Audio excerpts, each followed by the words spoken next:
Absolutely, the contrast that we experience in daily living in the city. Yeah, when we are describing the piece, all the things that you guys were talking about were really great for describing how a piece could be a different mood. So on one hand, you have a column of adjectives like, let's say, sad or joyful, and then on the other column, on the other side, are things like being loud or dissonant, and all those elements on that side suggest some sort of an emotion, and also all the emotions suggest certain physical features, and so we're constantly trying to link the two columns together to make connections.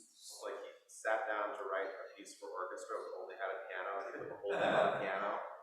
It feels like an orchestra in a piano, and he definitely wrote it for the piano instrument, but Ravel orchestrated it for orchestra because there's so many colors to work with. But what's interesting as a pianist is like we get to play with the imagination of color, and we have to orchestrate it in our head and then figure out a way to convey that. And hence some of the added notes, because the piano sounds die so quickly. When the orchestra, you can actually keep it spinning forward. Lots of imagery. So you heard a battle. You heard a lot of physical movement of people walking. You're just listening for resonance. And think about, how is the sound traveling above us, behind us, in front of us, to the sides? And how is it moving in the room? So let me play that again. And I'm going to add a note.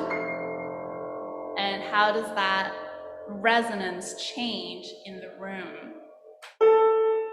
And breathe the space